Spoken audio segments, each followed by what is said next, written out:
Social మీడియాను BRS అబద్దాలకు వాడుకుంటుందని ఆరోపించారు మంత్రులు. బట్టకాల్చి మీదేస్తే ఆర్పుకోవడం మా వంతు అవుతుందన్నారు. మాజీ మంత్రి జగదీశ్వర్ రెడ్డి సస్పెన్షన్ ఎత్తివేసే ప్రసక్తే లేదన్నారు.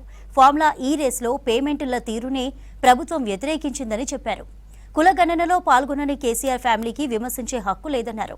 రేపు జనగామ జిల్లాలో పర్యటించనున్నారు సీఎం రేవంత్ రెడ్డి. మాజీ మంత్రి జగదీశ్వర్ రెడ్డి సస్పెన్షన్ ఎత్తివేసే ప్రసక్తే లేదన్నారు మంత్రి కోమటిరెడ్డి వెంకటరెడ్డి. అసెంబ్లీ లాబీలో మీడియాతో చిట్చాట్ చేశారు. హరీష్ కు ప్రతిపక్ష నేత హోదా, డిప్యూటీ ఫ్లోర్ లీడర్ హోదా లేదన్న మంత్రి ఆయన కేవలం ఎమ్మెల్యే మాత్రమేనన్నారు.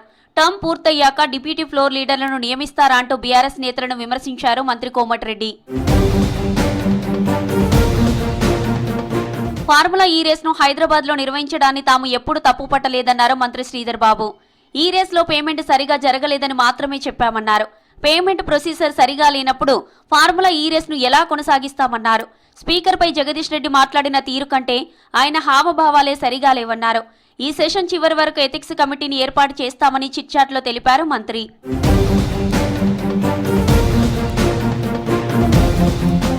అబద్దాల కోసమే బీఆర్ఎస్ సోషల్ మీడియాను వాడుకుంటుందని ఆరోపించారు మంత్రి సీతక్క. బట్టకాల్చి మీదేస్తే ఆర్పుకోవడం మావంతు అవుతుందన్న మంత్రి బాడీ షేమింగ్ దారుణంగా చేస్తున్నారని ఆగ్రహం వ్యక్తం చేశారు. మీడియాతో చిట్చాట్ చేసిన మంత్రి సీతక్క సోషల్ మీడియా కోసం చట్టం రావాల్సిందేనన్నారు. బీఆర్ఎస్ సోషల్ మీడియా ట్రోల్స్ తో మానసిక ధైర్యం కోల్పోయామన్నారు. రాజకీయాలను పక్కన పెట్టి తిట్టడం కోసమే ఎక్కువగా వాడుతున్నట్లు చెప్పారు. బీఆర్ఎస్ పార్టీ మార్చురీలో ఉందని సీఎం రేవంత్ కామెంట్ చేస్తే దాన్ని కేసీఆర్ కి ఆపాదించి ప్రచారం చేస్తున్నారని మండిపడ్డారు. కులగణనలో పాల్గొనని కేసీఆర్ కుటుంబం సర్వే తప్పుల తడక అంటూ అసత్య ప్రచారం చేస్తుందని విమర్శించారు PCC chief Mahesh Kumar Goud. BRS కు రాష్ట్రంపై ఏపాటి చిత్తశుద్ధి ఉందో ప్రజలకు తెలుసన్నారు. ఆగమైన రాష్ట్రాన్ని గాడిన పెట్టేందుకు కాంగ్రెస్ తీవ్రంగా శ్రమిస్తోందన్నారు పీసీసీ చీఫ్. కుల సర్వేలో పాల్గొనని కేసీఆర్ కుటుంబానికి నిజాయితీగా నిష్పక్షపాతంగా చాలా సూక్ష్మకంగా జరిగినటువంటి కుల సర్వే గురించి మాట్లాడే అర్హత లేదు. వాళ్లకు బీసీల పట్ల చిత్తశుద్ధి లేదు కాబట్టి గత 10 ఏళ్లలో ఎప్పుడు కూడా బీసీల యొక్క అభ్యున్నతి కొరకు బీసీలకు రావాల్సిన ఫలాల గురించి ఎప్పుడు కూడా మాట్లాడిన పాపాన పోలేదు. కేసీఆర్ పాలనలో ప్రజలకు ఒరిగిందేమీ లేదన్నారు కాంగ్రెస్ ఎంపీ మల్లు రవి. గత 10 ఏళ్లు కేసీఆర్ కుటుంబ పాలన చేశారని విమర్శించారు. బీసీలకు 42% రిజర్వేషన్ కల్పించడమే ప్రభుత్వ లక్ష్యమన్నారు. బీసీ అని చెప్పుకుంటున్న మోదీ బీసీలకు రిజర్వేషన్లు పెంచేందుకు కృషి చేయాలని డిమాండ్ చేశారు ఎంపీ అనిల్ కుమార్ యాదవ్.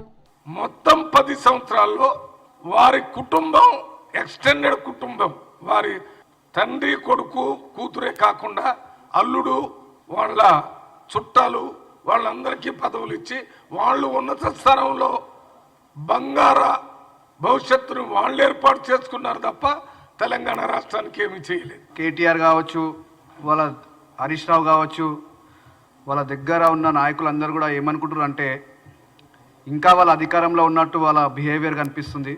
వాళ్ళ అహంకారం ఇంకా తగ్గలేదు. తెలంగాణ ప్రజలు ఒక తీర్పునిచ్చిరు. కులగణనలో తెలంగాణను దేశానికి ఆదర్శంగా చేయాలనే ఆలోచన రాహుల్ గాంధీకి ఉందన్నారు పీసీసీ నేత మధు యాష్కి గౌడ్. గాంధీ ఫ్యామిలీ బడుగు వర్గాలు రాజ్యాంగబద్ధంగా హక్కుల కోసం కృషి చేస్తోందన్నారు.